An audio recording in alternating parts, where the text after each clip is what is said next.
than ever to strip Section 230 protections from big tech. That let them be immune from lawsuits.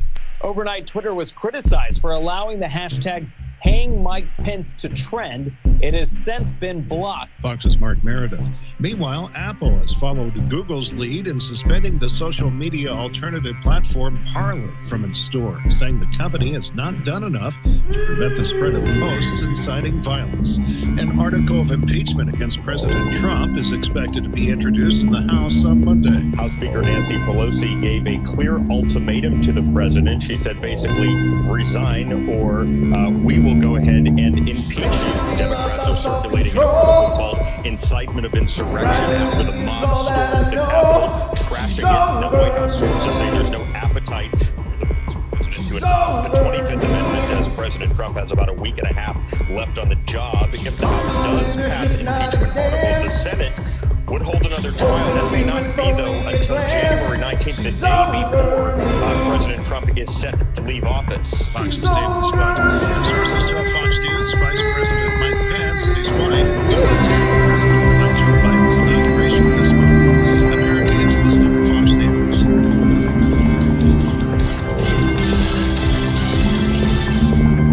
Why are you still going to the post office?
Hey, is this thing on?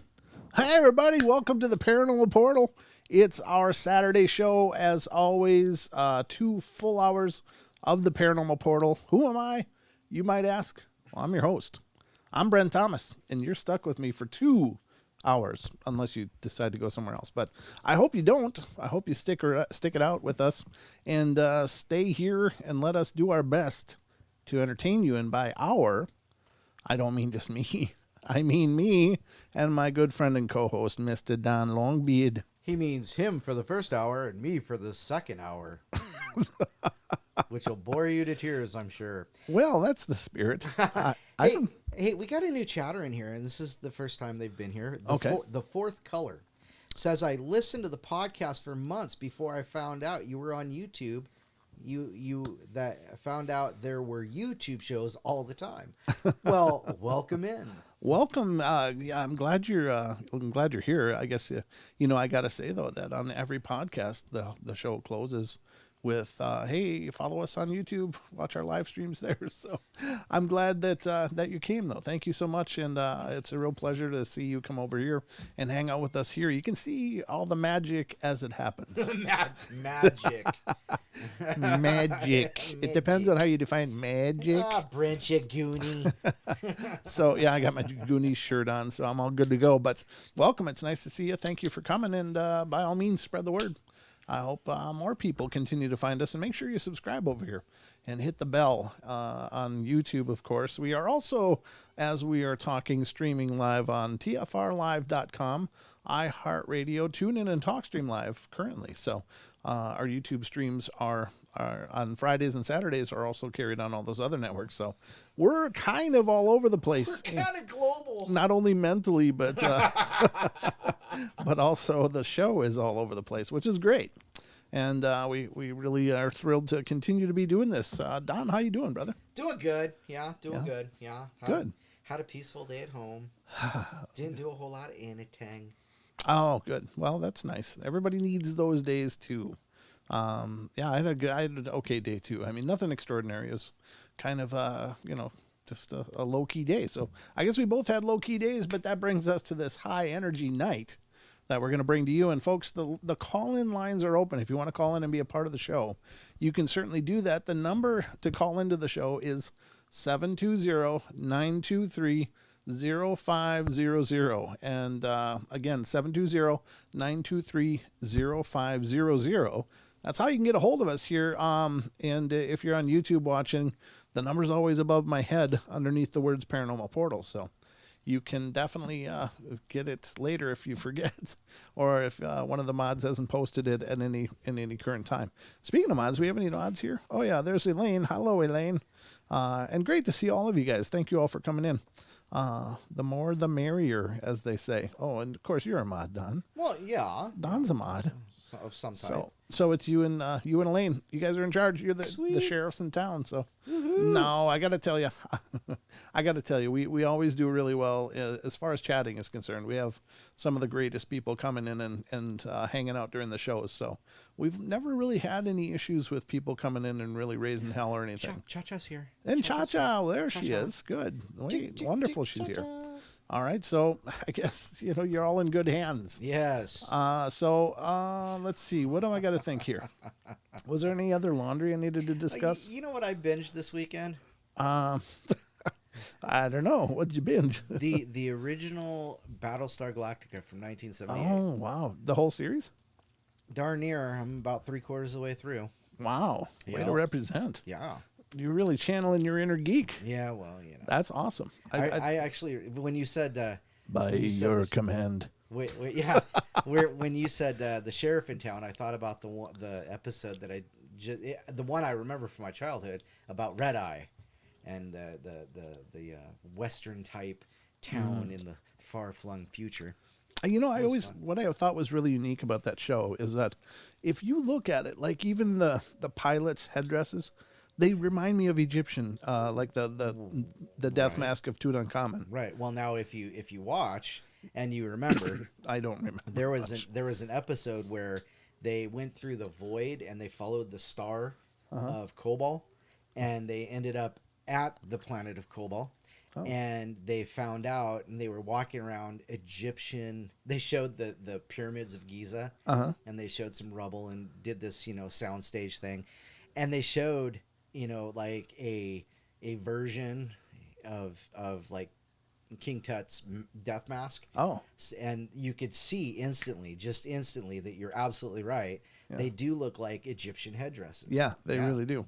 And that's, as a predecessor to like Stargate and stuff like that, that's pretty cool. Yeah. And, many people, of course, theorize that the ancient Egyptians may have been at least somehow involved with the extraterrestrials, or to some degree, maybe prior to the Egyptians, that was an extraterrestrial hangout. You never know. I'm just saying, there's a lot of questions. But anyway, they might have carved these granite things out with brass tools. It might have happened. It's like taking your butter knife out and trying to like shape diamonds, Exactly. Good luck with all that. But anyway, here, cut this glass with this piece of plastic. Yeah, there you go. That's kind of it. So anyway, we got a full 2 hours to play tonight. If you're new to the show here, as I mentioned, we are broadcasting on TFR Live, iHeart, TuneIn, and TalkStream Live. So every 30 minutes, there is station breaks. And for those of you on YouTube, that will consist of some music and a video montage that I threw together with paranormal videos and stuff on it. So hopefully that's an enjoyable alternative rather than feeding all those commercials to all of you out there and probably getting a copyright strike while I'm at it. So that's the way we work around it. But if you see the breaks, it's not because we're lazy. It's because we got things to do. We gotta abide by the rules. Synchronicity. Yep. So that's why we do it. I get that question probably about once a month. And for a while, it was like once a week. But I think as people have become familiar with the show and how it works, But I just like to throw that out there every once in a while. So, well, and it's good for you guys to take a quick break too. You know, there are some people that want to run outside real quick because 2 hours straight, and they're like jonesing for a smoke or something. I don't know. Gives me time to go grab a new drink. You know, yeah, exactly. Like last night on Paisley's show. Oh, did you? Yeah. Oh, yeah. Hacker's Barrel Cream was very, very good. Oh, did you drink it last night? Yeah. Well, I've been slowly drinking it because I'm savoring. I know. That's the part that's hard for me is because I know that as soon as I open it, it's going to be gone at some point, and it kind of breaks my heart. Now I don't know how long it'll last. Like if it's unopened, how long would that last? Oh, it'll just keep it in your fridge. It'll last just like your milk. Oh, so not really that long. Okay. Well, milk will last for like a month. Oh, well, mine doesn't seem to make it that far, but I should probably drink it pretty soon then too. I've probably got just a couple drinks left in mine. Okay. Well, I'm glad. That's good stuff. Yeah, those cherries are awesome too. So, yeah. Just anyway, let's see. What should we do first? We probably should talk about the news, Don. The news. There's news. There's time for the news, find folks. Out.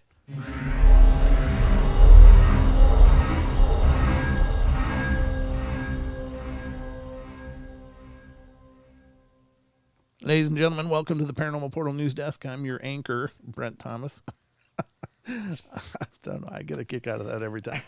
Every time. This is our news segment, ladies and gentlemen, where we go over lots of different news, usually weird, strange stuff. And today is no exception. I found some strange stuff. Like the guy who changed his name to Celine Dion? Yeah. I'm not even going to read that just because it's so dumb. But that was one of the articles I ran into. Was our screen behind you is not repeating. It's not repeating. It's a known repeat. It is, huh? Yeah. Why? I wonder why. I don't know. Huh? Well, there it goes. Yeah, it's going. Huh? Yeah, I said it to repeat. Yeah, I know you did. Let me see. Let me just double check it. In the news, technical difficulties. Technical difficulties. Guy's not here. Yeah, it's set to repeat. Yeah, it should have repeated. It just didn't want to. So here's our first article for the night, ladies and gentlemen, on the news. This is coming from unexplained-mysteries.com, and they say Miami weather forecast predicts falling iguanas. Falling iguanas. Falling iguanas, ladies and gentlemen. I'm not making this up. You can see it on the screen before you, those of you on YouTube, but it's there's nothing specific that I should share it to TFR. But let's see what it says. The National Weather Service in Florida this week warned residents about lizards falling on their heads.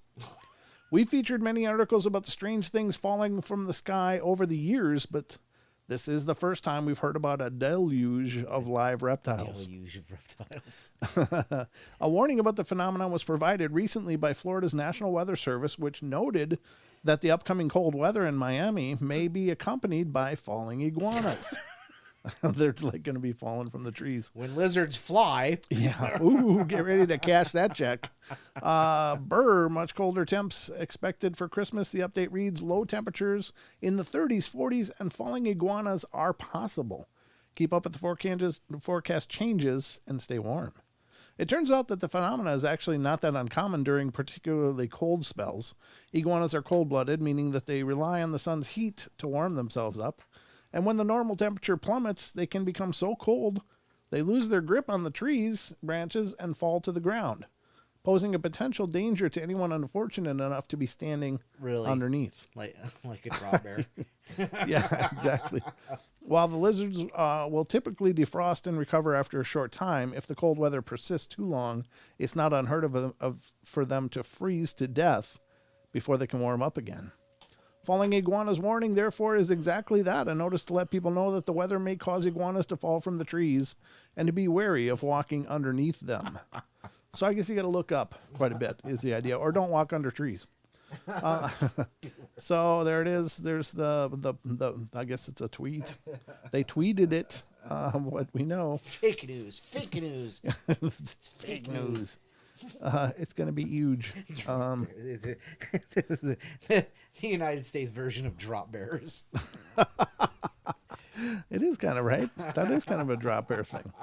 Yeah, that was funny, man. I really didn't know what drop bears were. And we've covered that damn thing many times, and then all the Aussies in our audience are like, ha ha, you Yanks. Yeah, exactly. Oh, they had a good laugh at us, ladies and gentlemen, because we didn't know what the hell drop bears were. Sounded horrible, though. I'll just put it out there. Drop bears sound terrible, but it's kind of the old, hey, let's get the tourist all freaked out. And that's basically what it is. So, but apparently falling iguanas is actually a real phenomenon. Yeah, apparently so. When they get cold.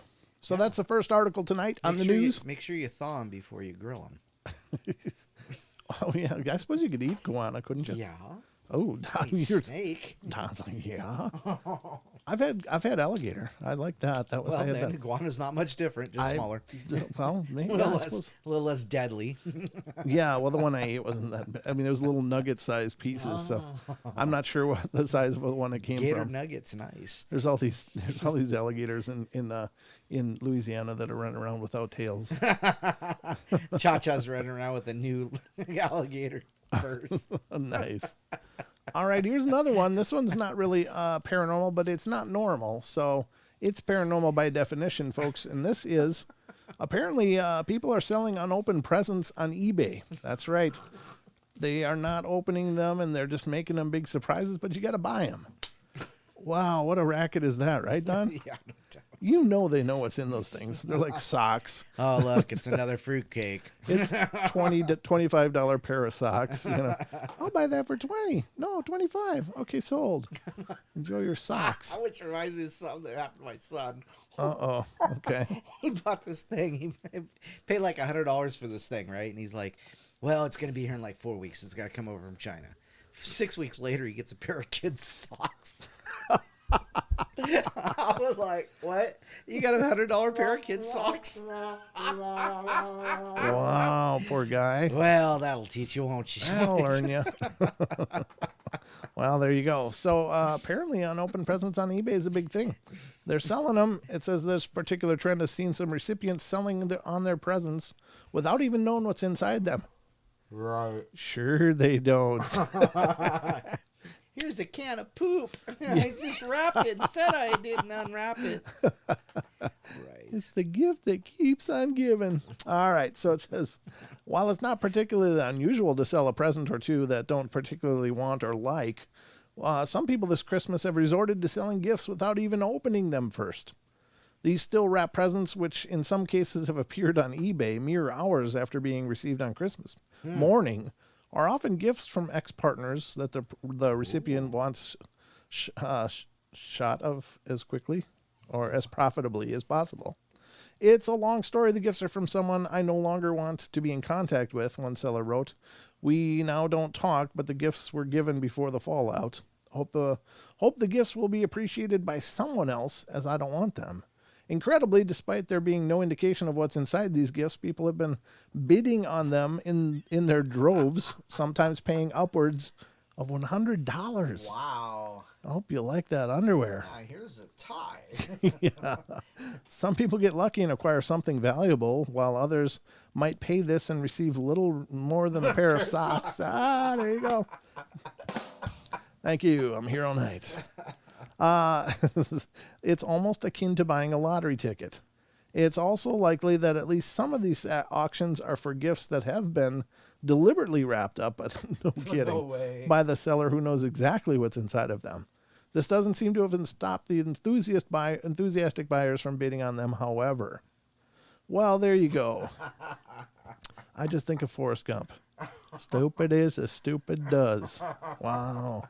Play stupid games, win stupid prizes. If you're dumb enough to bid on it, you know every one of those people knows exactly what's in those things. They just pretty wrap them and make a killing. What a bunch of clowns. Wow. Now you might actually be able to say you heard it all. Now you know why I don't like clowns. Well, I don't blame you for that. But there you go. I just noticed this clown behind me. This is the one that Lady Death sent us, huh? Yeah, it is. Yes. Yep, Lady Death's clown is on the wall there, yep. Absolutely. You can spin the nose and she'll sing to you, or he'll sing to you. It's a pretty little melody.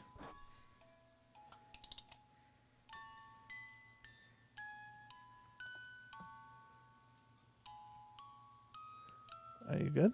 Yeah. Okay, all right. Well, Sharing the the melody. Yep, that was sent to us by Lady Death back in the day. as a gift to Don, because she knows Don's Hatred of clowns. no, actually, well, I think she thought you loved them. I do. All right, so let's see what we got for time here, because we got 8 minutes. Okay, before the break, so I got another story to get through here, and this story, I got to make sure I'm on the right tile here. Boom. All right, so if you're dumb enough to buy presents, I got a couple more, maybe here. What the hell? Oh yeah. I got to do this one. This one's speaking of dumb, folks. This is a whole different level of dumb, but there used to be a show called Stupid Criminals, and these guys probably qualify. From unexplained-mysteries.com, unluckiest burglars call police by mistake. Derp. Oh my God. Hey, What's the number for 911? I'm breaking into somebody's house and I think they scared me. A pair of would-be thieves ended up being arrested after accidentally phoning the police themselves. The bizarre incident, which took place on Wednesday, saw the two men, aged 49 and 42, being picked up by officers during a burglary attempt at the Middleport area of Stoke-on-Trent, England. According to Staffordshire Police, one of the men had accidentally dialed the emergency services after sitting on his phone, enabling authorities to hear and record everything that they were getting up to. But dial the cops. The recording even includes the moment officers arrived on the scene to arrest them. I think we have just arrested the world's unluckiest burglars, wrote Chief Inspector John Owen. Whilst committing a burglary, one of the bungling burglars has accidentally sat on his phone and dialed 999. We received a call detailing all of their antics up to the point of hearing our patrols arrive to arrest them. Wow, the incident echoes another that occurred in Fresno, California in 2013, when two car thieves managed to call the police on themselves while trying to break into someone's vehicle. If only burglary cases were this easy to solve. Wow, there you go. Oh, yeah, they got Dumb and Dumber. Or no, this is what's that? Macaulay? Kevin. Yeah. Home Alone. Home Alone. Yep. That's a great line. It's like, here you got it, folks. Classic. Oh, man. Yeah, you got to be a special kind of stupid for that, folks. But, if you're going to be a burglar and you're not that smart, then find someone smarter to work with, because you're just going to have a real short career. You're going to have a real short career. But you might be a hell of an inmate. Let's see. I'm not going to worry about this one because I think I'm going to save that for a show where we're going to dive into that topic a little more. But I will cover this one, and this will be about the end of the news. Let's see. This one is mystery footprints. Oh, no. This isn't that right. These are done with the hand. We used to do these all the time. Mystery footprints appear on frost-covered car. Alicia Smith of Grimsby, England, was left scratching her head when she found her car covered in footprints. This particular phenomenon was first discovered at around 10:30 a.m. on December 31st, after a period of particularly cold weather had left her car coated in a thin layer of ice.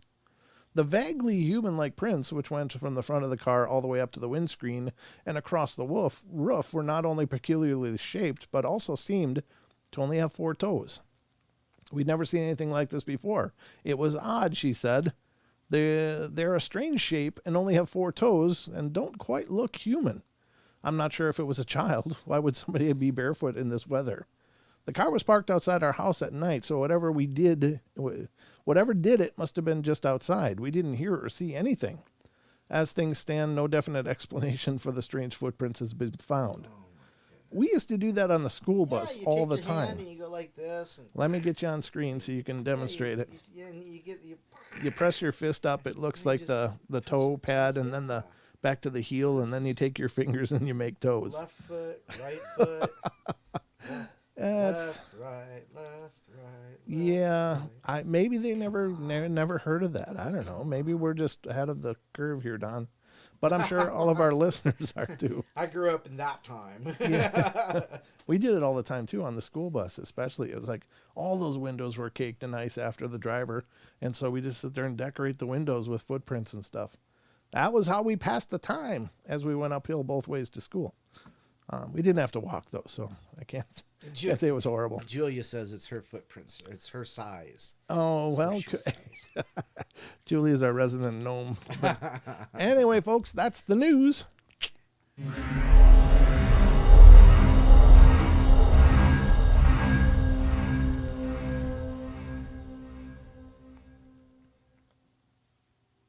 All right, ladies and gentlemen, we're back at it here on the portal. We got about, I actually said 3:33. 3 minutes and 33 seconds were left, but now it's 27. So, wow. What do you want to talk about now, Don? Oh, I don't know. Teespring store. Teesprings. We did just a couple minutes before the break. Teespring.com/stores with an S, STORES. Well, you know, that's a great thing. And let me just pull it up to put it on screen. Teespring.com. Actually, it's like my Teespring or something. Something like that works too. I know.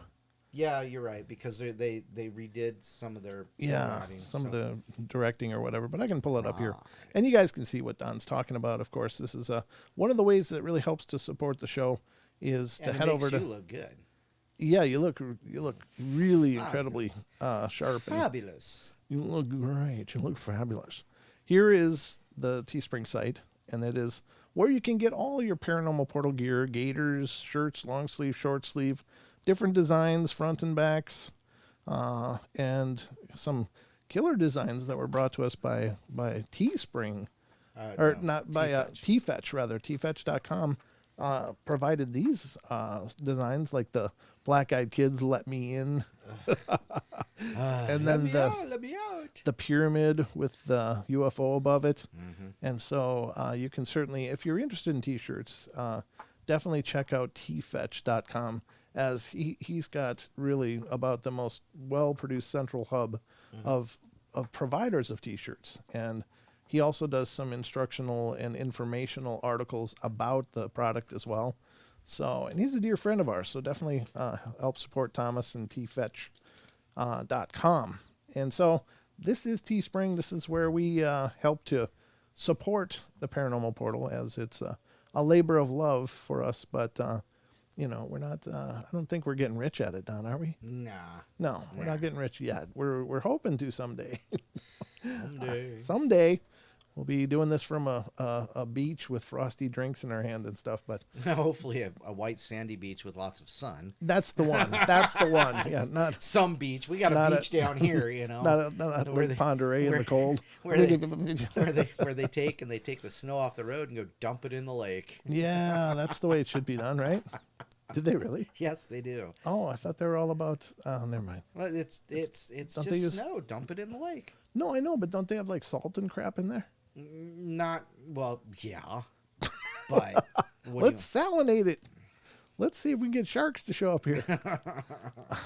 Maybe I suppose there's something in there. Yeah, there might be something in there, but it is a pristine, beautiful area that we live in. And Don and I have actually investigated some stuff up here. Yeah. Some Bigfoot situations, possibly. And if you're not familiar with that, well, you'll have to ask us another time, because we're going to go to break, ladies and gentlemen. So our first break of the night is upon us. And so I hope you will stick with us until we come back. We will be back. It's a promise. It's an oath. We swear we will be back after these messages.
Hey, everybody, we're back. I told you we'd be back, and we're back.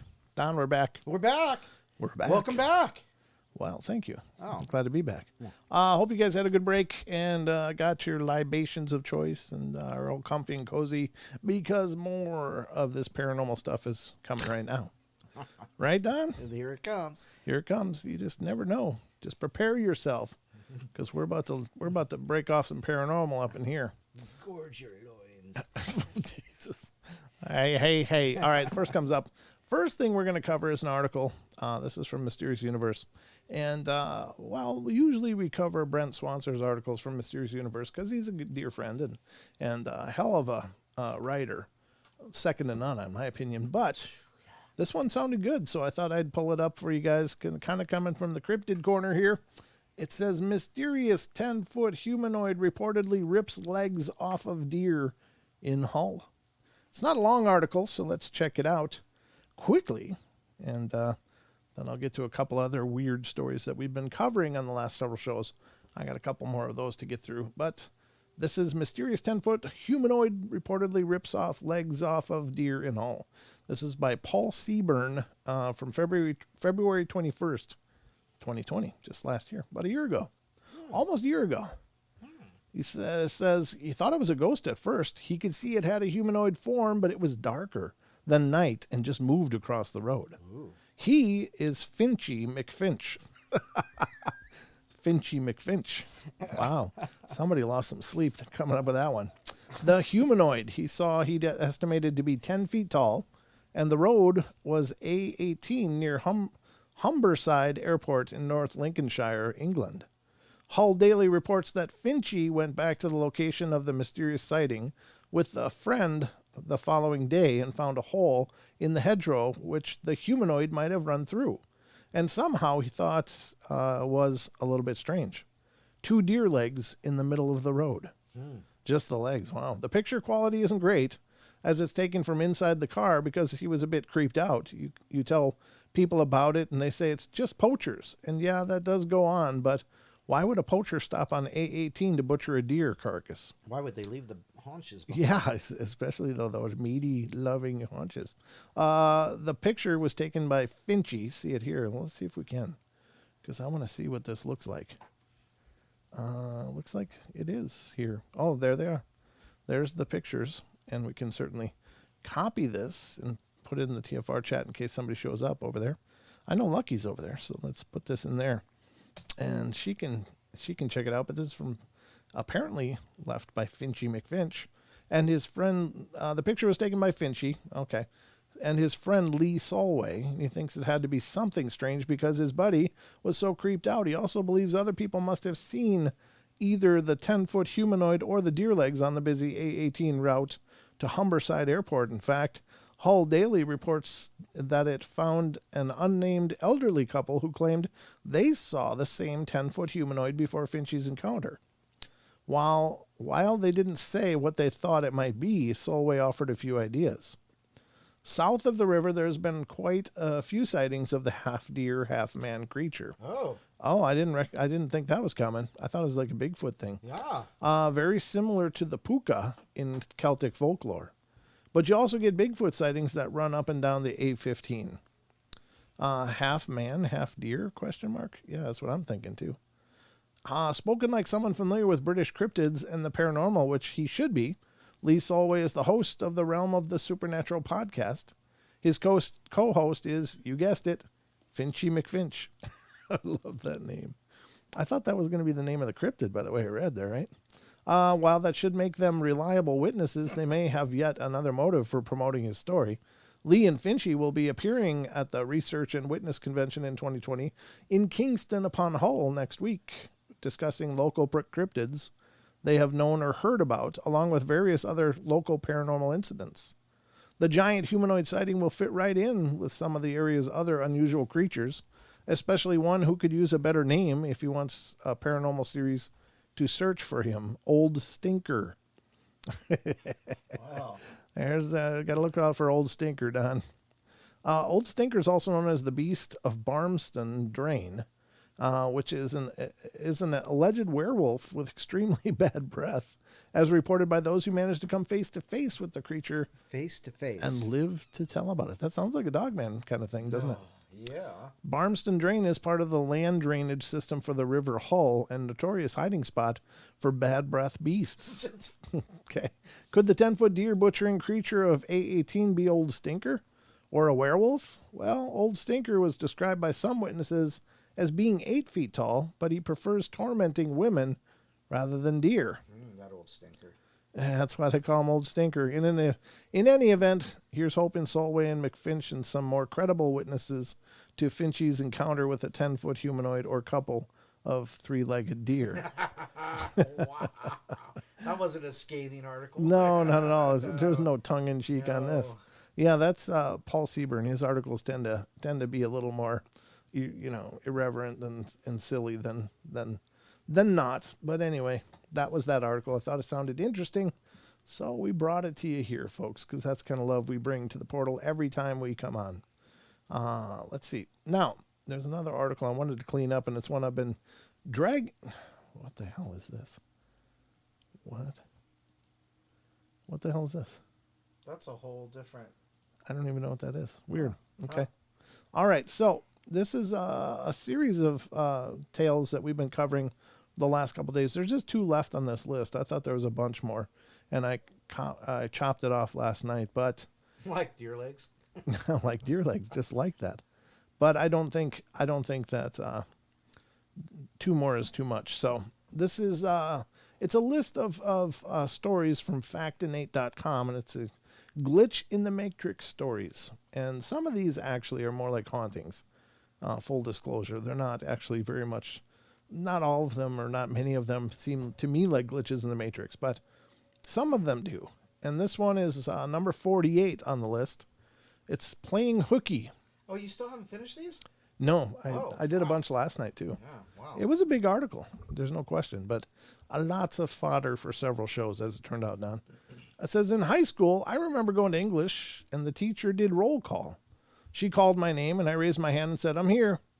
Then she stopped. The eeriest thing happened next. The teacher looked around and said, "So he's not here then?" My friend and I laughed because I was obviously here. I thought she might be messing with me. That night, though, my mom got a call telling her I wasn't at class today. I was actually marked absent. Well, I go back to school the next day and tell my friend, Mrs. English teacher actually counted me absent. And he just said, "Why wouldn't she?" I thought to myself, haha, you're not funny. But I just let it slide because I thought, again, I was just being messed with. Then one of my other friends sits down and asks, "You feeling better today? Or were you just playing hooky?" Well, I was so confused. Then I got to my first hour, and that teacher hands me the work I supposedly missed from that day. I looked in my bag, had the same stuff. The guide and assignments already there. To this day, I don't know if I missed that day of school or not. Wow. Wow. That's kind of creepy. Spontaneous human invisibility? Right. Or was this what would you say? Was this a case where somebody kind of stepped through a dimensional shift? Yeah, a multi-dimensional shift or something, and like was I don't know. That's really weird.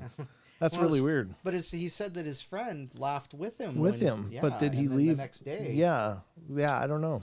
I don't know how this would work, man. That's really strange. Really wild. Been able to do that. Yeah, no kidding. I'd still like to be able to do that. Just I could think of some things that could definitely change. This one's number 49, Strange Happenings. You know the creepy child in the horror movie, the one that doesn't smile and just stares at you? I saw one at IKEA one time. It just stared at me as if it can penetrate my soul with its eyes. I thought that was the end of it, but I was so wrong. I went to a wedding the following week, and there's that kid again, looking creepy as ever because now he's wearing a bow tie. Damien. I asked its parents, if they were ever at IKEA or if by chance this kid could have been at IKEA last week. And they said no. This kid's parents were actually nice. At the reception, they said they have a single friend they wanted me to meet. It turned out it was my first girlfriend's sister. Wow. Okay. Weird. That's a little odd. And number 50, I believe this one's the last one. Yeah, it is. Number 50 is the uninvited. Once I walked into my living room from the hallway and saw my mom in the kitchen pouring a bowl of something. She was fully clothed, which is important to the story. And I said, hey, what are you doing? Her response unnerved me. She ignored me, put something in the fridge, and walked into her room without a word. Well, I was rattled, honestly, because something felt off, but I convinced myself she didn't hear me and walked into my room. Not even 2 minutes later, she walks into my room soaking wet in a towel and tells me she had fallen asleep in the bathtub and had just woken up. Weirdest moment ever. I get chills just thinking about it now. That's weird. So, that's pretty weird. Doppelganger. That is a doppelganger. That does not sound like well, I mean, could be a glitch, I guess, but that does not sound like a glitchy kind of stuff like the kid being at school but not being at school. That sounds like a glitch, but seeing, your mom's doppelganger and not responding to you. But then again, is that a time anomaly? Is that... that could be like a slip back to the morning when she was pouring her cereal or something. Right. There's got to be, some kind of residual of that particular energy. I mean, why not? Exactly. That's very true. Well, there you go. That's an interesting one, folks. And that is the end of that article. So I will now ceremoniously close that. It's been on my computer for weeks. Oh, boy. So we finally used it, and it's now done.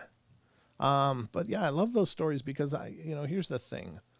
I think that maybe all of the paranormal is kind of glitch in the matrix kind of stuff, but I don't think it's as random as people make it sound. I don't think that all this stuff is random. I think there's an intelligence behind it. It's like, and I say this, I've said this dozens or hundreds of times since doing the show, but I think the paranormal is the breadcrumbs. It's demonstrating the fluid nature of reality that we live in.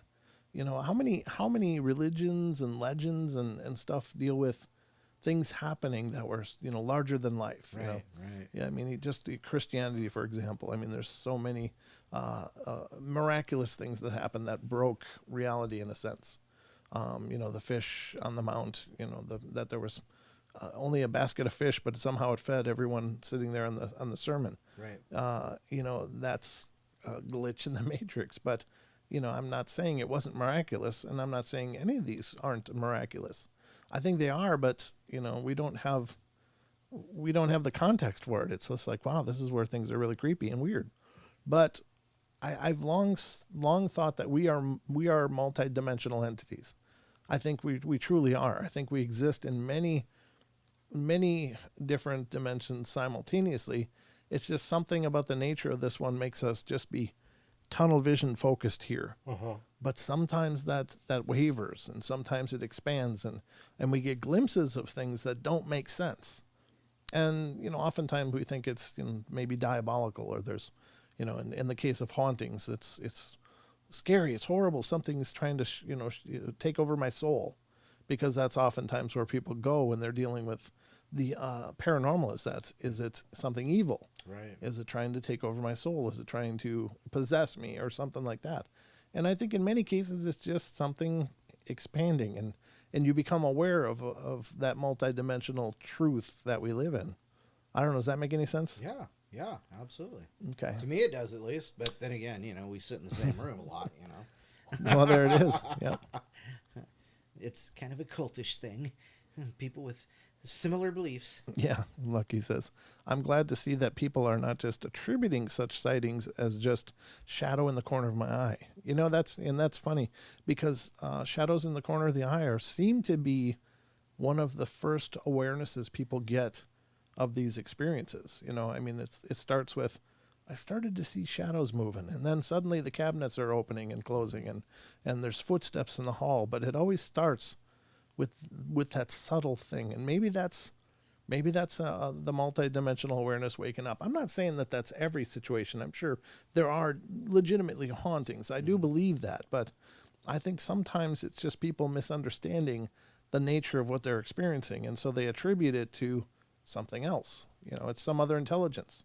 Well, maybe it's yours. Maybe it's you. Maybe it's another facet of you that for a brief moment was able to break through or become a part of your world. Right. I don't know. I mean, I don't pretend to have the answers, of course, but I like talking about ideas with this stuff because I think that's a big part of the journey. I would like to remind everybody the phone lines are open. If you have a thought that you'd like to share or a paranormal experiences of your own, please call in, and Don and I will be waiting here. But it's 720-923-0500. Again, 720-923-0500. That's good to see you, Lucky. It was nice to meet you when you came through town just a while ago. That was awesome. That was awesome. It was good to hang out. And, all these people that have been, part of my life for a long time, like Lucky. Mm-hmm. It was cool to get a chance to hang out and kick back. Speculation Island. That's right, Bam. Good to see you come in, Bam. Thank you. And Nightshade's here. Good. In the TFR chats. Good to see you guys. Speculation Island. Can't wait until next Friday. What's next Friday? I don't know. What's going on, Bam? I don't know. What is he? Oh, Lucky says, it's my pleasure meeting you, too. Well, thanks. I'm glad that we had reciprocated pleasure in that meeting. Let's see. Where should we go now, Don? The conspicuously absent people. What? Kai and Farm. I don't see them. Oh, yeah. Where they are? Wonder where they are. Actually, Kai had sent me an image, and I haven't really looked at it too much, but something that she captured that might be really cool to look at. I don't think we'll have time for tonight's show, but in a future show, we'll dig into that.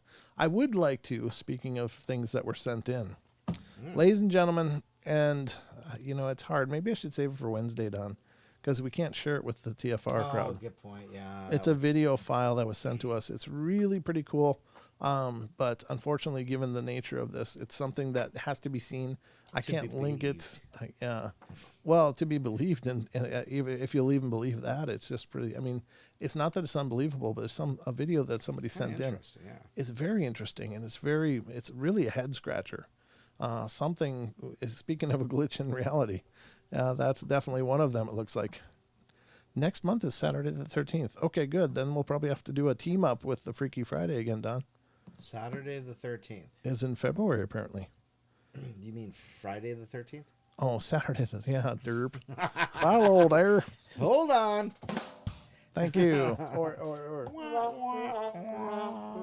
Yeah, sorry, folks. I'm a little slow out of the gate. I'm usually good at the finish, but I'm not real fast out of the gate sometimes. Oh, boy.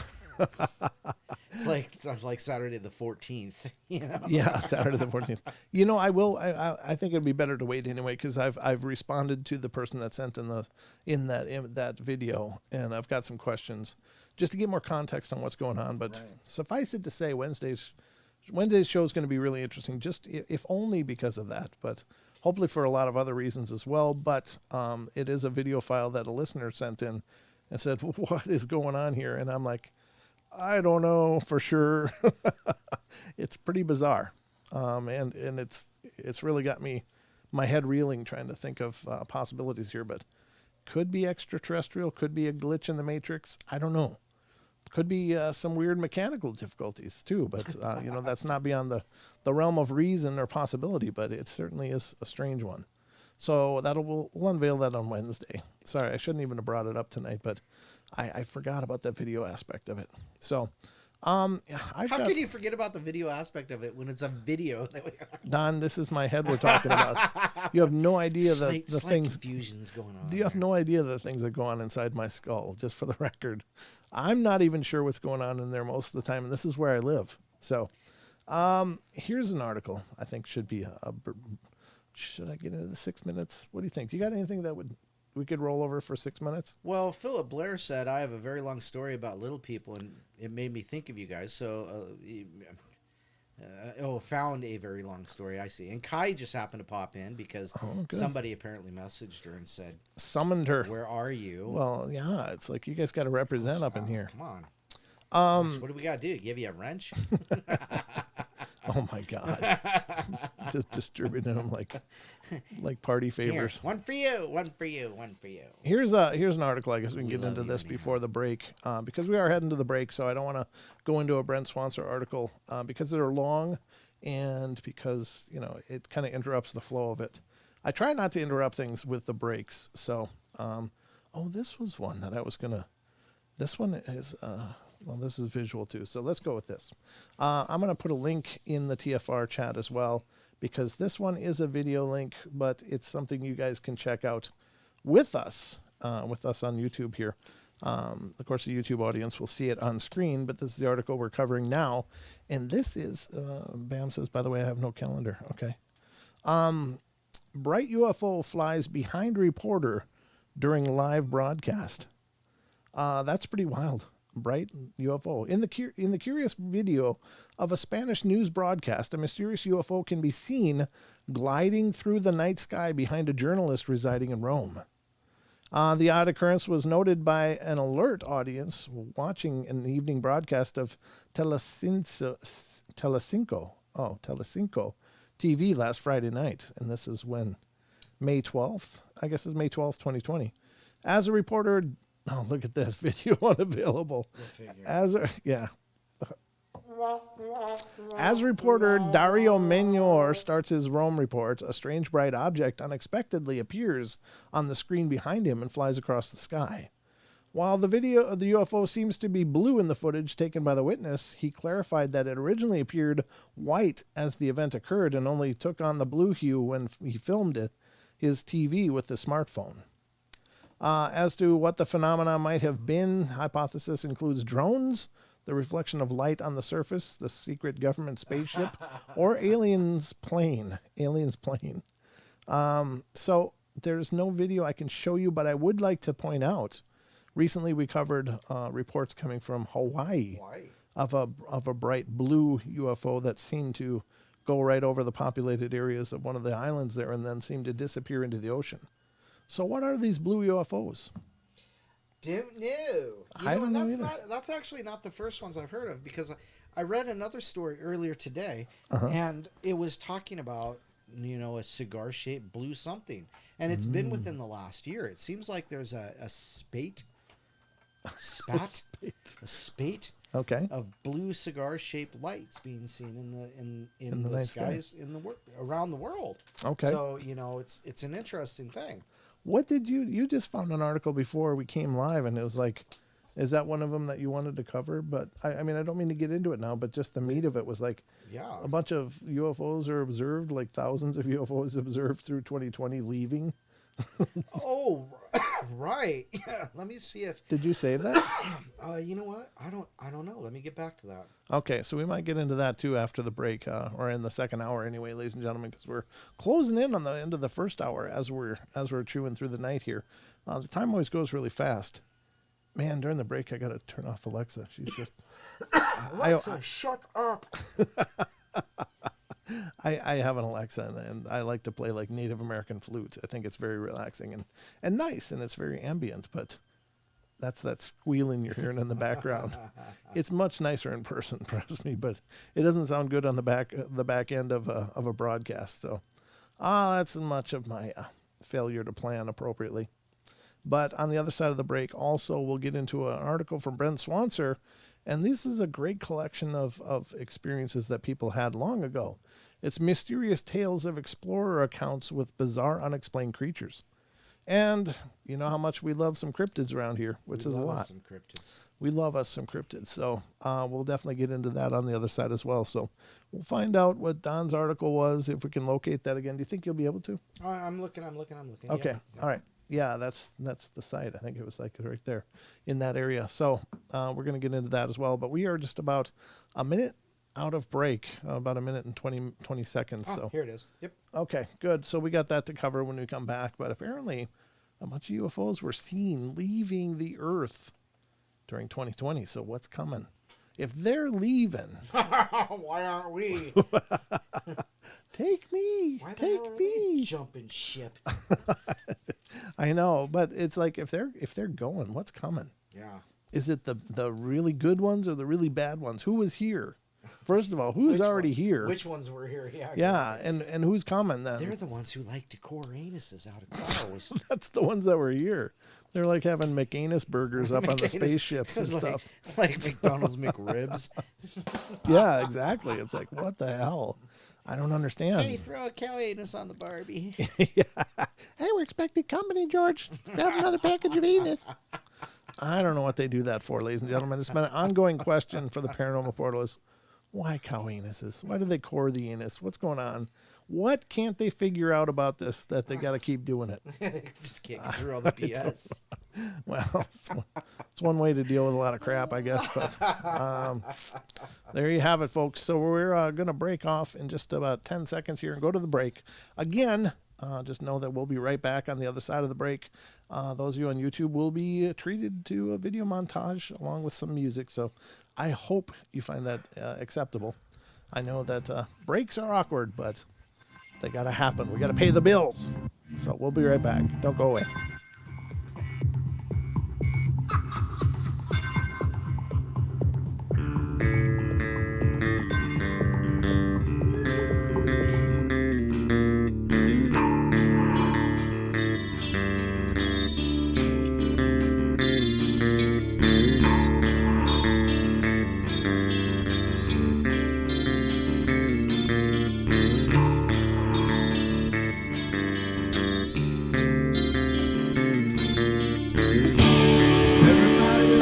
Play their games. Everybody loves to place their bets.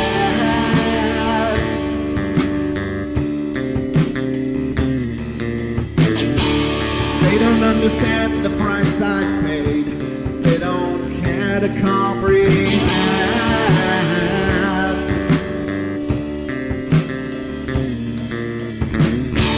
Trace their lines upon my body, ripping scars across my heart.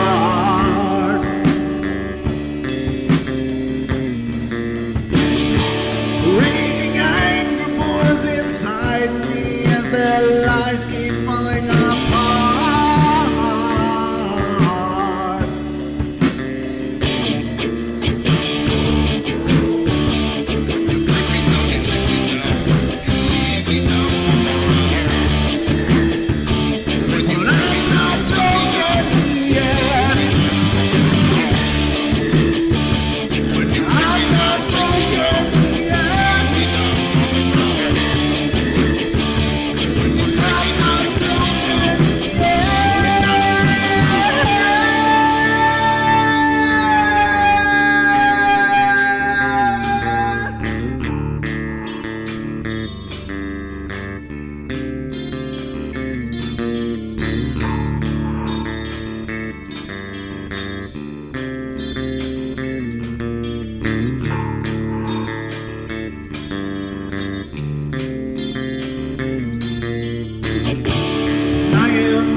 With my silence, I am not a stupid boy.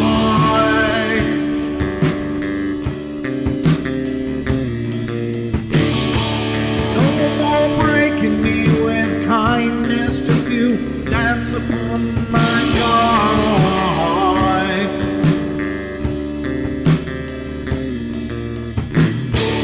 Leading me with empty promise, you're just another fucking mess.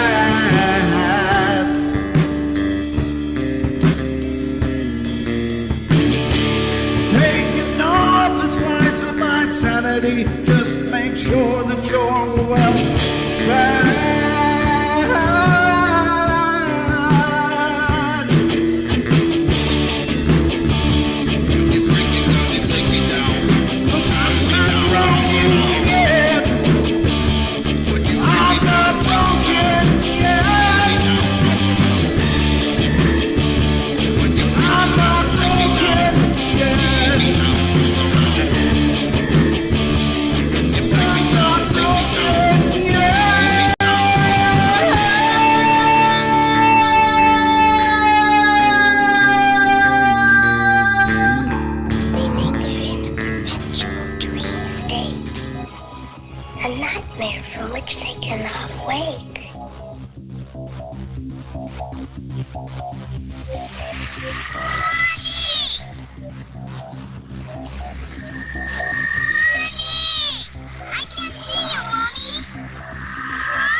Carol Ann is not like those she's with. They're attracted to the one thing about her that is different from themselves. Her life force. It is very strong. It gives off its own illumination. It is a light that implies life and memory of love and home and earthly pleasures. Something they desperately desire, but can't have anymore. Right now, she's the closest thing to that. Poltergeist are usually associated with an individual. Hauntings seem to be connected with an area. A house, usually. Poltergeist disturbances are of fairly short duration, perhaps a couple of months. Hauntings can go on for years.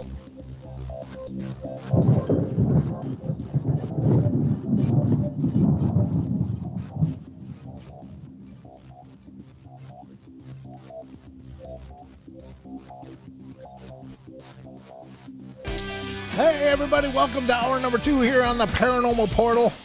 I'm your host, Brent Thomas, and I hope you're enjoying the show so far. Wow. If you are on YouTube, please make sure to get subscribed and hit that bell so you stay in touch with us here on the portal, and you know just when we're going live and what we're doing. So hope you're ready for a lot more entertainment. We got a full hour up ahead of us, and I guess there's no other choice but to go in and get her done. So let's do it. All right, Don, you ready for... Where did that come from? Huh? Not bad, right? Oh, you loaded up that second bank then. Oh, no, I didn't. That's still part of the first bank. Oh, is it? Yep. But I just decided to flex and use it. Because... He be flexing and we stuff. have a great show ahead of us.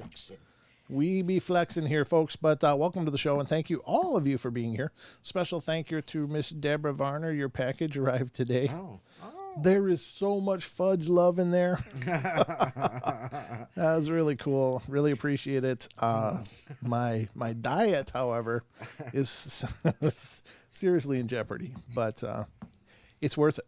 It's the sample I had was delicious, and we have a call. We have a call, Doc. We do. We have a call. Weirdness. All right, let's see. Let's see if we can farm up an answer here. All right, Mr. Farm. Throw a wrench that way. Is that you? It's me, gentlemen. How are you tonight? We're doing good. How are you doing, brother? Where you been? I'm good. I'll expect a slip. Sorry I haven't checked in a while. I'm on a Skype date with Kylie, so... okay, I'm gonna need a permission slip brought to the office before the end of the show. Does that need to be yellow or pink, I guess, is the question. Depends on your preference. The next one's pink, buddy. The next is a pink slip. We'll start with a yellow right now. But no, good to see you, man. I heard through a little... I'm sorry, go ahead. I said it's good to see you. What's going on? Good to see you, too. Just calling in to support the portal and tell you guys that we heard through the grapevine that you guys are wondering where we were, and I just wanted to check in and say hello, and I love you guys, and I love the Portal family, and we're very appreciative for everything that you do here, and we do listen to the streams. We're just kind of quiet in the background because we're sort of sharing it, enjoying it together. Chatting amongst themselves. Absolutely. Well, no, it's fine. Just make sure to, in the future, let's schedule your dates at a different time of night. Just, we hate to have this overlap thing going on, and we don't want Kylie getting jealous because you want to come hang out with the boys. Splitting time.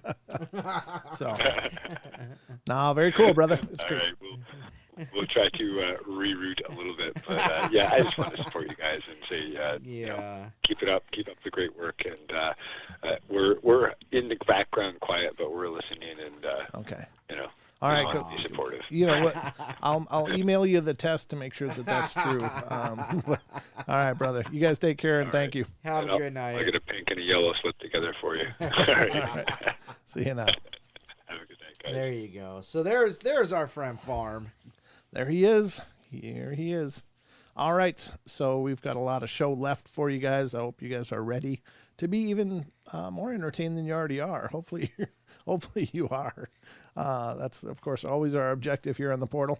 We like to leave you with the impression of fun and paranormal goodness. Let's see, where were we? So, Don, do you want to start with that article? Sure. Because I think that would be cool, since we were just discussing all the UFO stuff, to come back into that. So, I have an article in here called ISS Camera Films Thousands of Alien Spaceships Evacuating from Earth in 2020.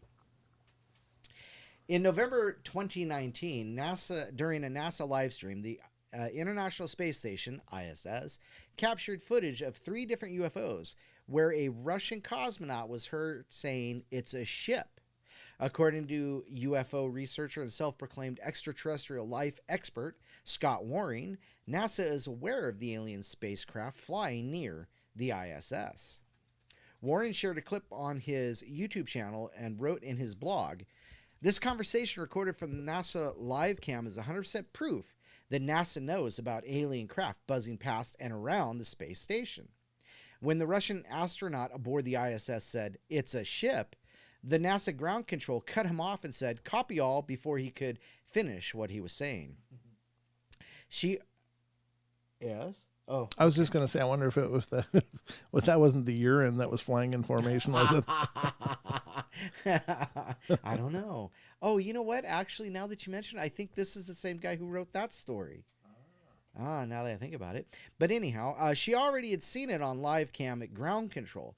She reacted fast before he could talk too much about it, but he already said the most important thing he could: a ship. You see, even he knew it was an alien ship off the bow of the ISS, eventually going to a red screen with no cam. Also, of course. Yeah. Yeah, of course. Yep. Also, did you notice the video was clear, but when the UFO appeared, it caused a disturbance in the tech and made the video fuzzy. UFOs are known to cause electrical disturbances and even shut down cars, trucks, and watches. So here's 100% proof NASA and Russians already know about frequent alien visits to the space station. On May 18th, 2020, Waring noticed that the ISS camera again captured a moment when thousands of UFOs were leaving the Earth from outer space, while the ISS was between the light and dark sides of the Earth. Waring believes the UFOs were alien in nature. Mr. Waring said, "A few days ago, a fleet of glowing UFOs was seen on the live NASA space station cam. The UFOs are pulsating and throwing as they move forward, each at different speeds. We're unlikely to know whether some cataclysm is coming or the planet is threatened by something more serious. But watching what it is happen right in front of your eyes is incredibly interesting." Then, in August 2020, another Russian cosmonaut named Ivan Wagner captured something spectacular while filming a time-lapse video of the Southern Lights. He claims to have captured footage of 5 UFOs while being on the ISS. Wagner tweeted, "Space guests, or how I filmed the new time-lapse." Okay. The peak of Aurora Borealis when passing over the Antarctic in Australia's longitude, meaning in between them. The peak of Aurora Borealis when passing over the Arctic in Australia's longitude means in between them. I don't know. I think it meets in between them. Oh. However, in the video, you'll see something else, not only Aurora. In his tweet, he also shared a video where he said at 9 through 12 seconds, 5 objects appear flying alongside at the same distance. On October 14th, 2020, during the docking of the Russian Soyuz MS-17 capsule at the ISS, many viewers spotted a mysterious white, bright, spinning object above Earth when the object was cut off the screen by a zooming camera. course it was. One viewer said UFO leaving Earth at 2:35, and then they zoom in. On the other hand, some believe it's just part of the detachment of the rocket capsule. So there you go. Was there an exodus of alien beings from the United States or from the Earth during 2020? There you go. That's weird, folks. So why are they leaving? If this is indeed true, well, you know, they're bailing. They're heading out. Again, I don't know. Thanks for all the fish. Yeah, right. Yeah. Next, we'll get the construction crew with all those big towers, and they'll plop out the Earth. Galactic Highway. Yeah. 422 million. I love that movie. 0.2. I never did read the book though, but Really? I like Douglas Adams. He's a great author. Yeah. He wrote this book called Rincewind the Wizard that I did read. And my God, what a bizarre book. You know, there were a lot of bizarre books that came out of that era. Yeah, like that's the true. Late 80s, early 90s. I'm pretty sure substances were involved in their writing. Because, you know, there's creativity and then there's, whoa, that's creativity. Right. You know, like Yellow Submarine. It's like really, you know, I think that era was pretty rife with imbibing and indulging and stretching the vision, as it were. But yeah, that Rincewind the Wizard was so hilarious. And I think that's the title of the book, but I might be wrong. But anyway, I still remember in this book where there's this refrigerator. It reminded me of my ex-girlfriend at the time because she's the one that recommended the book. But in the book, there's this part about a refrigerator that has been unclean for so long it's actually like sentient. And it reminded me of her refrigerator because there were things in that refrigerator that they were no longer identifiable. There was no way to tell what they were in their previous states, but they were just these furry, you know, like a bunch of Wookiees curled up on the shelf or something. I don't know what the hell it was, but I just love that book. I got to find another copy of it again and reread it because it's just one of those really wild, weird things. Yeah, okay. I don't know if the Hitchhiker's Guide is the same or not, but watching the movie, it seems to be. Right. Like he had a bizarre sense of humor. Yes. But awesome and all the same. But anyway, very cool. Thank you for reading that. Thank you for bringing that to our collective consciousnesses. There you go. I got to see what the hell am I doing here. Here we go. Here's the article that I was going to bring up just before the break, and now we're going to read it. And this is a Brent Swanser article from mysteriousuniverse.org. Again, please check out mysteriousuniverse.org. It's just a phenomenal site. If you're into the paranormal and you're not going over there and checking out things, then you're missing a ton of phenomenal articles, reports, and information that they have over there. So mysteriousuniverse.org, and this, of course, our favorite author is Brent Swanser, and he's a pretty prolific, what do I call him, a paranormal journalist, and does a brilliant job. And also he has a Facebook group that's called Dark League Paranormal. So if you want to get involved with his group, it's really great too. And speaking of groups, check out the Paranormal Portal fans page, which was developed by our very own Cha-Cha to give you guys a place to come together and share articles, share stories. Some really cool posts have been put up lately, not only by her, but a bunch of other people are throwing in these posts of things that they've found, and I love that stuff. So many times I'll probably be going there and looking for things to talk about on the show. So you guys, in a sense, by being either involved there or on the Paranormal Portal radio page, more likely there because it's easier for me to see what you guys write on the fans page. When I set up the Paranormal Portal radio page, I did it all wrong. And so whenever you guys make comments and stuff or start your own threads, they go into a different section, and I never know how to get there. So head over to Paranormal Portal fans page on Facebook and get involved. All right, so this is Mysterious Tales of Explorer Encounters with Bizarre Unexplained Creatures. And it says, humankind has always had the drive for exploration, to reach further over the next hill towards the next horizon, to push into uncharted areas of our world and beyond. It seems only natural that the intrepid explorers who first step foot into new, unexplored realms that are strangers to civilization should come across things that no one else has ever seen before. to come across creatures that seemingly should only inhabit the wilds of the imagination. Very often, these adventurers are not particularly looking for the totally outlandish, but sometimes the weird manages to find them all the same. Here we'll look at some of the cases of early explorers penetrating into new dark domains and encountering things from beyond our understanding.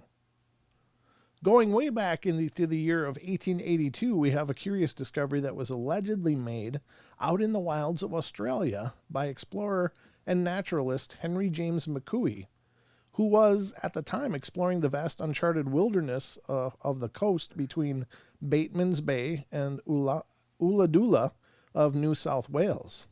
He would write that he had, during his journey, come across a peculiar man-like beast, its presence alerted by a sudden flight of small birds in the brush. As McCooey peered through the trees, he would claim to have seen something unlike anything he had ever seen before, saying of it, "When I first beheld the animal, I was standing on its hind legs, partly upright, looking up at the birds above it, in the bushes, blinking its eyes and distorting its visage and making a low chattering kind of noise. Being above the animal on a slight elevation and distant from it, less than a chain," I don't know how long a chain is, but I had ample opportunity of noting its size and general appearance. I should think if it were standing perfectly upright, it would be nearly 5 feet high. It was tailless and covered with very long black hair, which was dirty red or snuff color about the throat and breast. Its eyes, which were small and restless, were partly hidden by matted hair covering its head. The length of the forelegs or arms seemed to be strikingly out of proportion with the rest of its body. But in all other respects, its builds seemed to be fairly proportional. It would probably weigh about 8 stone, which is what? I don't know what a stone is. I think a stone is like 12 pounds. Oh, okay. On the whole, it was a most uncouth and repulsive-looking creature, evidently possessed of prodigious strength, of which I should not care to come to close quarters with. Having sufficiently satisfied my curiosity, I throw a stone at the animal, whereupon it immediately rushed off, followed by the birds, and disappeared in a ravine, which was close at hand. So, is that a wild man kind of thing? McCooey would then get back to civilization and try to convince the Australian Museum to mount a search for the creature, but he met with little success in this, and was mostly scoffed at. He was offered a large sum of money if he were able to bring the creature in alive, but was never able to do so. He may have not been so crazy after all, because this is among the first sightings by outsiders of what would become known as the Yowie, Australia's own version of Bigfoot. Indeed, in the years after McCooey's encounter, sightings of the strange creature in the same vicinity would begin to pour in, right up to the present day, in fact, and he would later further lament the decision of the museum to not follow up on any of this, at one point writing, "The position taken by the curator of the museum is absolutely untenable. There are indigenous apes in this colony and have been frequently seen in Budawong Mountains, in Ginjira Mountains, and in the Abercrombie Mountains at Bateman's Bay, at Mount McDonald, and on the Guy Fawkes Road between Armadale and Grafton. Apes were known to the Aborigines of this colony and were dreaded by them. Long before a museum was founded in Australia or a white man crossed the Murray, and that one was actually captured and killed near Braidwood within memory of persons still living." Whatever McCooey did or didn't see, there can be no denying that the Yowie is one of Australia's best-known cryptids, and his is still a remarkable historical account. In the 20th century, we have many supposed accounts from the region of South America, which at the time had vast expanses of largely unexplored, nearly impenetrable wilderness, that might as well have been the surface of some alien world. One early explorer of South America who wrote of actual possible living dinosaurs in the region was a German by the name of Franz Hermann Schmidt, who in October 1907 was exploring the inhospitable Peruvian interior along with Captain Rudolf Fleng and some native guides. Upon coming to a thickly forested valley, they claim that they found an area along the Salamis River that was oddly devoid of any water animals such as alligators and aquatic snakes, or indeed any life at all. And they came across some unusual massive footprints in the mud. The guides reportedly became quite upset and agitated at this discovery and warned them to head back, but they apparently camped out there anyway. The next day, fresh mysterious tracks were purportedly found along the river near the camp, and Flang announced that he had decided that he was going to follow them to see where they led. It's always a good idea. Yeah. Shortly after this, there was a commotion in the jungle as the monkeys and birds screamed and shrieked, and a large dark shape crashed about in the brush, which sent one of the spooked Indian guides scurrying for safety in one of the canoes. Schmidt would write of the incident, "One of the excited Indians began to paddle the boat away from the shore, and before we could stop him, we were 100 feet from the waterline. Now, we could see nothing, and the Indians absolutely refused to put in again, whether neither Flang nor myself cared to lay down our rifles to paddle. There was a great moving of plants and a sound like heavy slaps of a great paddle mingled with cries of some of the monkeys moving rapidly away from the lake. For a full 10 minutes there was silence, and the green growth began to stir again. And coming back to the lake, we beheld the frightful monster that I shall now describe. The head appeared over bushes 10 feet tall. It was about the size of a beer keg, and was shaped like that of a tapir, as if the snout was used for pulling things or taking hold of them. The eyes were small and dull, and set in like those of an alligator. Despite the half-dried mud, we could see that the neck, which was very snake-like, only thicker in proportion, was rough, knotted like an alligator's side rather than his back. Evidently the animal saw nothing odd in us if he noticed us, and advanced till he was no more than 150 feet away. We could see part of the body, which I should judge to have been 8 or 9 feet thick at the shoulders, and if that word may be used, since there was no forelegs, only some great heavy-clawed flippers. The surface was like that of the neck. Also, it's like a brontosaurus kind of thing. It is all rather dramatic and harrowing enough, to be sure, but it apparently got even more so when Flang whipped up his rifle and took a shot at it, and it seems humans are wont to do when facing the unknown, which apparently merely ricocheted off of its bony head.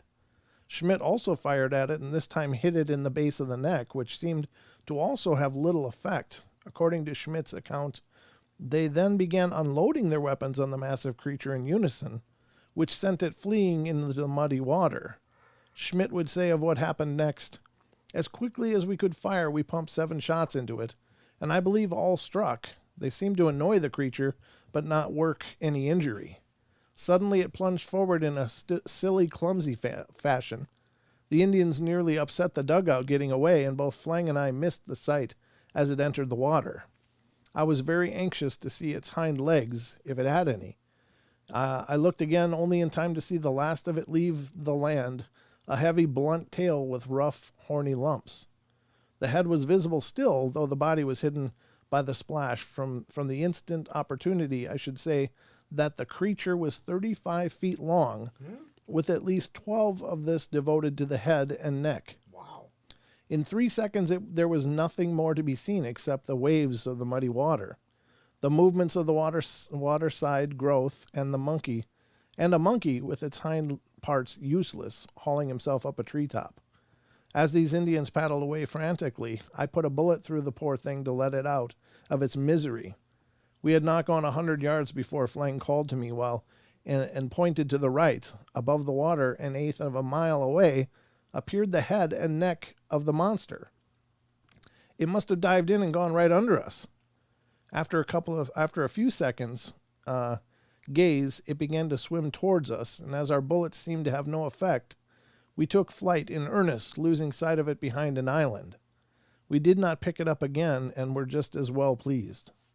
So they saw a dinosaur, apparently, huh? Oh, maybe it was a Nessie-style Yeah. sea monster. Well, that's a good point. Monster. could it be like a plesiosaur? 35 feet. Yeah, that's huge. It is certainly a very spectacular account, made all the weirder as it appears within an otherwise rather nondescript, even dull account of the expedition that is all rather credible and ordinary for the most part. It's been suggested that perhaps this report was an addition slipped in later, or that Schmidt just made up the story to liven things up, but there is no way to tell. It remains another lost historical account, buried in a forgotten explorer's notes with no way of checking its veracity, and forever to linger in the realm of speculation. It is. Also from the wilds of South America, we have the famed explorer Percy Fawcett, who is most well known for his ambitious and ill-fated expedition in 1925 to find a lost city he was convinced existed in the forgotten depths of the Amazon jungle. Time. It's a break time. Wow. Okay, we'll come back to this after the break, folks. Last half hour yet to come, so more to do. Don't go away. You know the drill. We'll see you in a minute.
I'm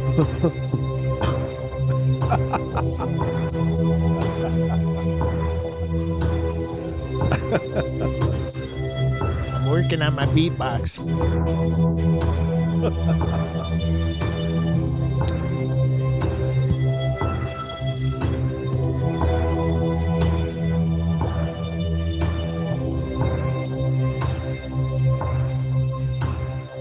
So in case this portal thing doesn't work out, I can just go, hustle cash on the corner doing my beatbox down. Just busking away. Busking?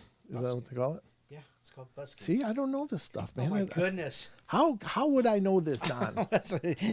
Apparently, it's my obscure knowledge. You have a lot of obscure knowledge.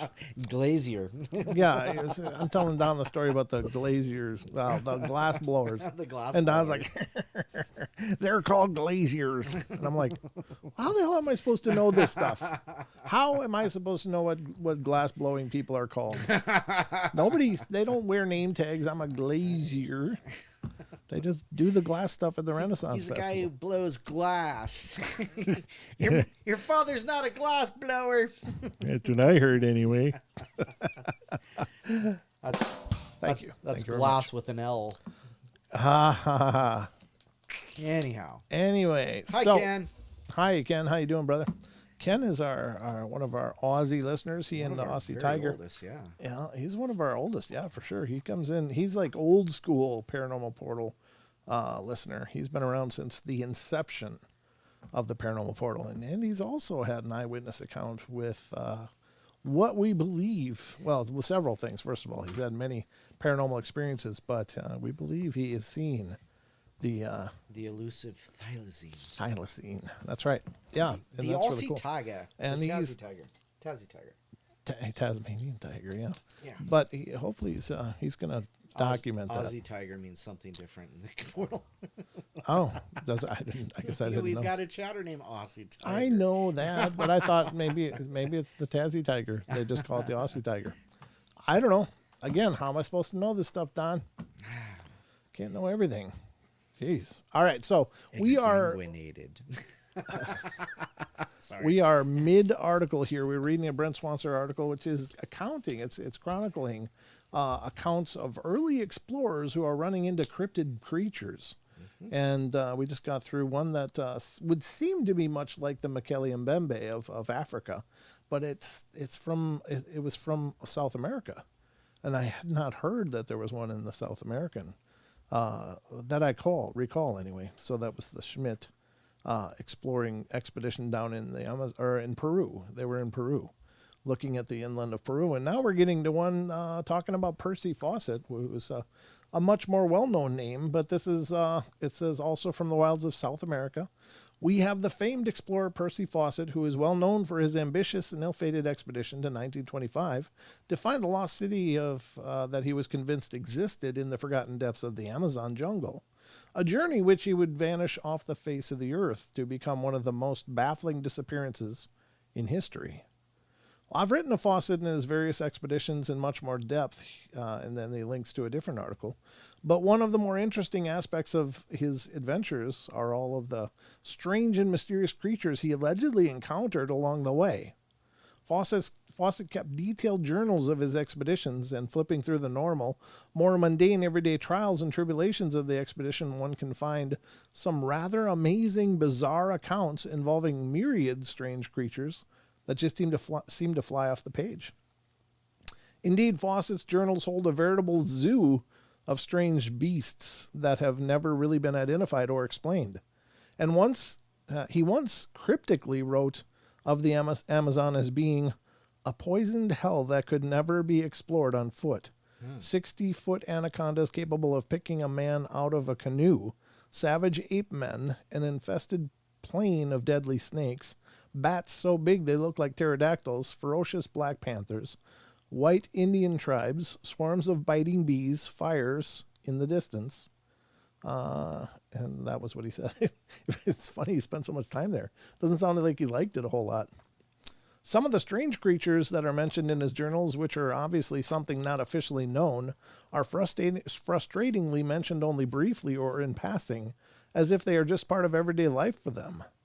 Another one of the menagerie of poisoned snakes and spiders, vampire bats, giant anacondas, electric eels, ferocious piranha, jungle cats, and other dangerous animals that all conspired to make the expedition members miserable. One of these was something he called the Sauba ants, S-A-U-B-A, ants, which could apparently reduce clothing and bedding to threads in a single night. Mentioned in passing, but obviously no normal ants.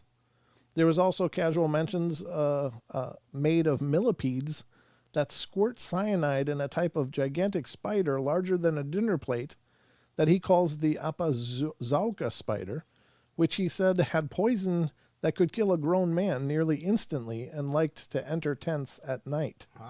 Another creature described in only passing detail is what was described as a cat-like canid, with a double nose, which he also makes mention of a shark called the Manguruyuyu, which he writes as a freshwater shark, but huge but toothless, said to attack men and swallow them if it gets a chance. I wonder if it's a catfish.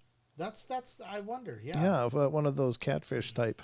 All right. These are all strange in that they give such short shrift to these oddities, maddeningly brief and lacking in detail, which is a bit odd for Fawcett, who normally went to great lengths to take meticulous and detailed notes during his expeditions. Fawcett made another brief mention in his many notes of something very strange, large, and seemingly very much like a dinosaur in the wilds of Bolivia, of which he wrote, "Some mysterious and enormous beast has frequently been disturbed in the swamps, possibly a primeval monster, like those reported in other parts of the continent. Certainly tracks have been found belonging to no known animal, huge tracks, far greater than could be made by any species we know." What was it? Well, it's hard to say, as he never mentions it again, although he at several points talks about hearing from natives of enormous mysterious tracks along the Acre River, near where the borders of Peru, Bolivia, and Brazil collide. This is only just the beginning of tales of Fawcett's encounters with mystery beasts in the remote rainforests of South America. And other reports get a bit more meat to them, and are also quite a bit more spectacular. One of these is his expedition's supposed encounters with a giant snake far larger than anything known and also much more aggressive. Compared to the brief matter-of-fact write-ups on the creatures already mentioned, Fawcett in this case goes into great detail about the team's harrowing encounter, writing, "We are drifting easily along the sluggish currents not far below the confluence of the Rio Negro, when almost under the bow of the boat there appeared a triangular head, several feet of undulating body. It was a giant anaconda. I sprang for my rifle as the creature began to make its way up the bank, and hardly waiting to aim, smashed a .44 soft-nosed bullet into its spine 10 feet below the wicked head. At once there was a flurry of foam and several heavy thumps against the boat's keel, shaking us as though we had run on a snag. With great difficulty I persuaded the Indian crew to turn inshorewards. They were so frightened that the whites showed all around their popping eyes, and in the moment of firing I had heard their terrified voices begging me not to shoot, lest the monster destroy the boat and kill everyone on board. For not only do these creatures attack boats when injured, but also there's a great danger from their mates." Well, we stepped ashore and approached the reptile with caution. It was out of action, but shivers ran up and down the body like puffs of wind on a mountain tarn. As far as it was possible to measure, the length of 45 feet lay out of the water and 17 feet in. Good Lord. Making it a total length of 62 feet. Its body was not thick for such a colossal length, not more than 12 inches in diameter, but it had probably been long without food. I tried to cut a piece out of the skin, but the beast was by no means dead, and the sudden upheavals rather scared us. A penetrating fetid odor emanated from the snake, probably his breath, which is believed to have a stupefying effect, first attracting and later paralyzing its prey. Everything about this snake was repulsive. Such large specimens as this may not be common, but the trials in the swamps reach a width the trails in the swamp reach a width of 6 feet and support the statements of Indians and rubber pickers that the anaconda sometimes reaches an incredible size, altogether dwarfing the one shot by me. The Brazilian Boundary Commission told me of one killed in the Rio Paraguay exceeding 80 feet in length. Wow. Yeah, I think they're indeterminate, right? So they can grow until they're dead. That's a big snake. Besides giant snakes, Fawcett also wrote quite a lot on this encounter with a tribe of hairy man-like beasts that he calls the Maricoxi, and which are mostly described as being little more than beastly, hairy, ape-like savages. By far, his most detailed entry on these creatures is also the most sensational, in which Fawcett provides a blow-by-blow description of his expedition's frightening encounter with these beasts thusly. I whistled, excuse me, and an enormous creature, hairy as a dog, leapt to his feet in the nearest shelter, fitted an arrow to his bow in a flash, and came up dancing from one leg to the other till he was only 4 yards away, emitting grunts that sounded like oof, oof, oof. He remained there dancing, and suddenly the whole forest around us was alive with these hideous ape men, all grunting, ooh, ooh, ooh, and dancing from one leg to the other leg. In the same way as they strung their arrows to their bows, it looked like a very delicate situation for us, and I wondered if it was the end. I made friendly overtures in Maxubi, but they paid no attention. It was as though human speech were beyond their powers of comprehension. The creature in front of me ceased his dance, stood for a moment perfectly still, and then drew his bowstring back till it was level with his ear, at the same time raising the barbed point of the 6-foot arrow to the height of my chest. I looked straight into the pig-like eyes, half hidden under the overhanging brows, and knew that he was not going to loose that arrow yet. As deliberately as he had raised it, he now lowered the bow, and commenced once more the slow dance and the ooh, ooh, ooh. A second time he raised the bow at me, and drew the bow back, and again I knew he would not shoot. It was just as the Maxubis told me it would be. Again he lowered the bow and continued his dance. Then for the third time he halted and began to bring the arrows up the arrow's point. I knew he meant business this time, and drew out a Mauser pistol I had on my hip. It was a big, clumsy thing of caliber unsuitable to the forest use, but I had brought it because by clipping the wooden holster to the pistol butt, it became a carbine and was lighter to carry than a true rifle. I used the 38 black powder shells, which made a din out of all proportion to their size. I never raised it. I just pulled the trigger and banged it off into the ground at the ape-man's feet. The effect was instantaneous.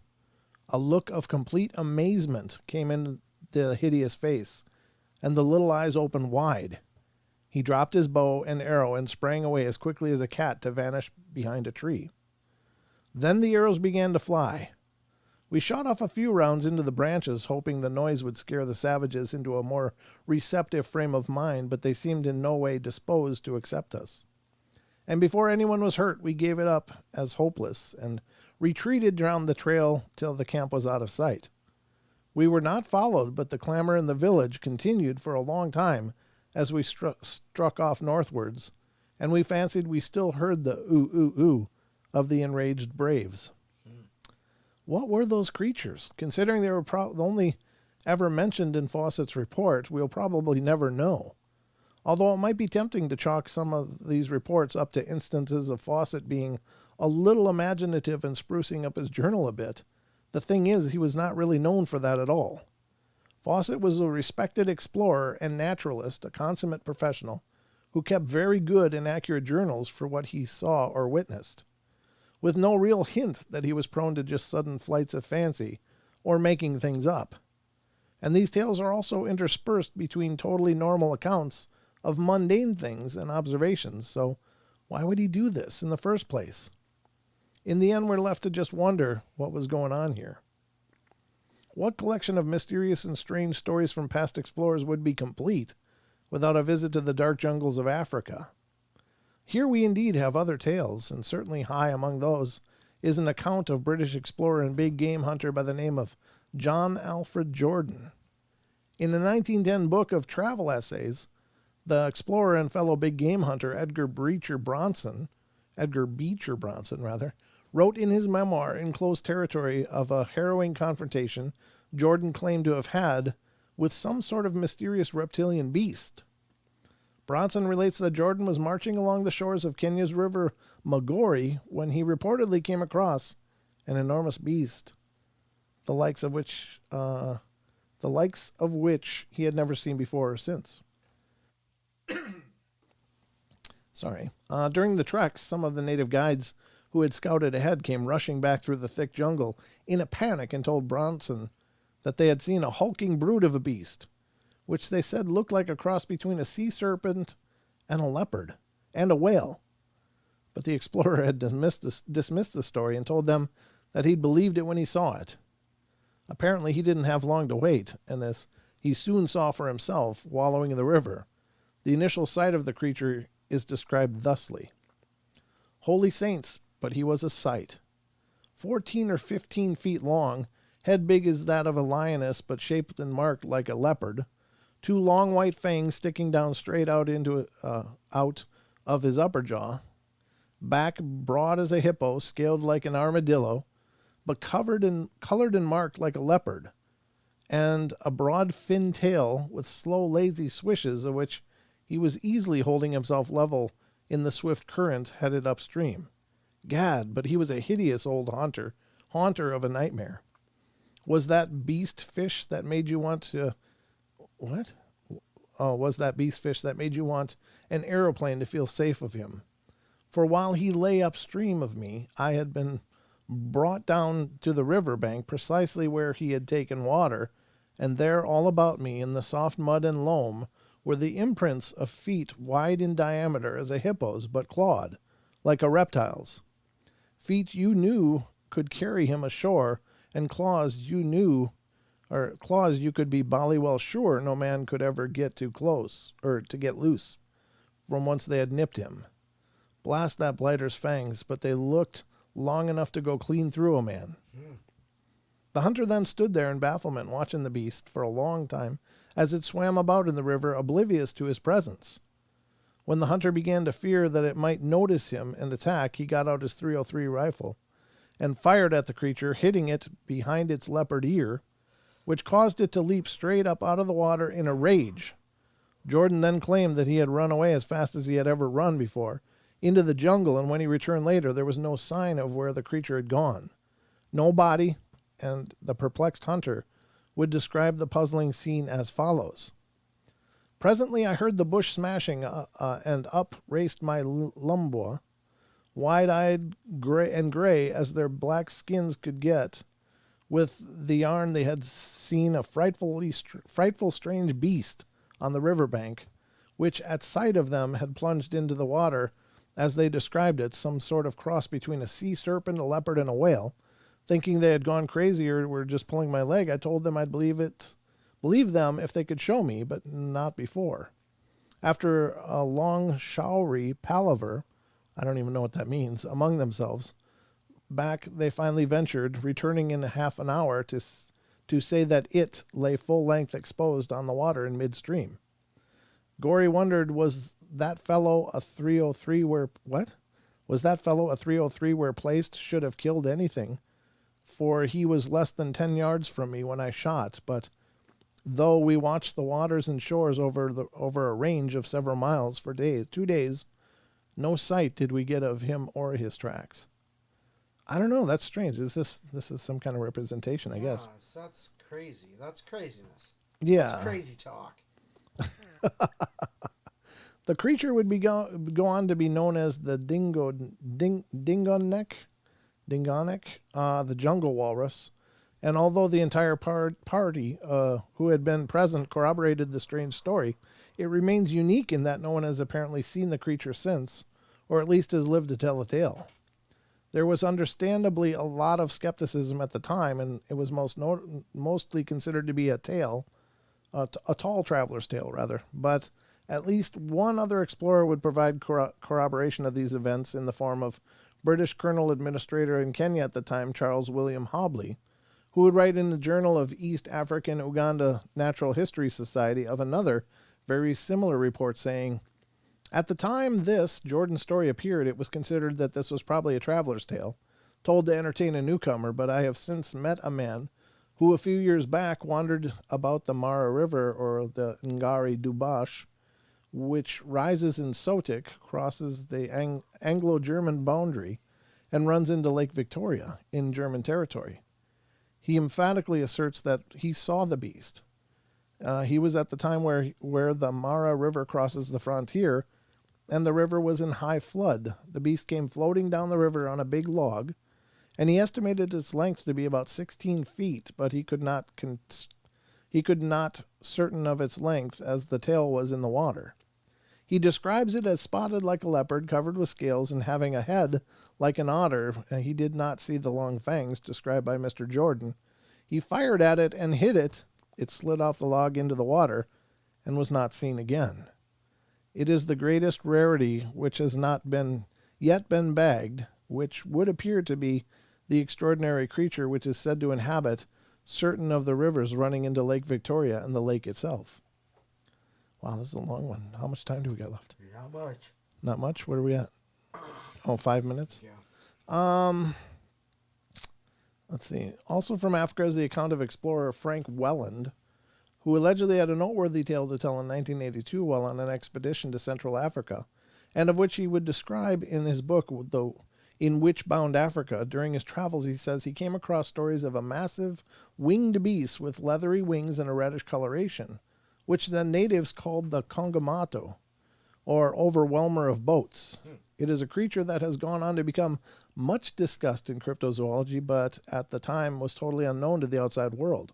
And Welland claimed that the natives of the region it is said to inhabit greatly feared it. Welland himself believed it to be perhaps a surviving type of pterodactyl, and he would write of it, the evidence for the pterodactyl is that the natives can describe it so accurately, unprompted, and that they all agree about it.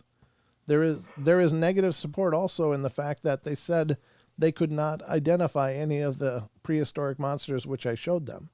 The natives do not consider it to be an unnatural thing, like the Bulumbi demon, only a very awful thing, like a man-eating lion or a rogue elephant, but infinitely worse. I have mentioned the Giundu swamp, northwestern Zambia, as one of the reputed haunts of the Kongomato, and I must say that the place itself is the very kind of place in which such a reptile might exist if it is possible anywhere. Hey, that'd be horrible. This assumption would be further bolstered by later explorers who claim to have heard the stories or to have even encountered the ferocious creatures, with one solid eyewitness account coming from the explorer J.P.F. Brown, who in 1956 was working in the region at Fort Rosebery, near Lake Bangweulu, in what is now Zambia. Brown would claim to have seen two of the creatures soaring through the sky, and that they had massive wingspans, long thin tails, not thongs, and long protruding snouts. It certainly sounds very much like pterosaurs or something similar, and there have been sporadic reports of something very much like this from several areas of Africa, and one wonders if this is a relic population of winged prehistoric reptiles or something else. These explorers have just been a few of the many expedition accounts explorers running across the wild and weird in our uncharted wilderness, uncovering mysteries that linger to this day. Such historical accounts are perplexing in that there is no way for us to really verify them. The witness is long dead, and the only thing left to go on these writings filed away in old journals from another era. What did these explorers encounter out there? Whatever the case may be, as long as we continue to venture out to new frontiers, there will inevitably be more such encounters, perhaps even stranger still. There you have it. Wow. There you go. Wow. That man can write a story. Hey, can you scroll all the way back up to the top? And we asked the question about how long a chain was. Was that this? Yeah, I was talking about the length of a chain. Well, but it was talking about, was it the distance between him and something else? Yeah, I think so. Because a chain is 66 feet or 22 yards. Oh, okay. So, and that's where the term rod comes from as well. Mm. 5 foot high. Here, less than a chain. It says being above the animal on a slight elevation and distant from it less than a chain. Yeah, so 66 feet or 22 yards, yards, which is not long. I mean, that's not very far. No, not much. No. So it was probably a juvenile yowie that he had witnessed. In this case, that was coming out of the Australia. Well, and that's another reason I brought up the idea of what that video that Cade showed us, because he said it was 5 foot tall. Oh. So maybe it was one of the gingery,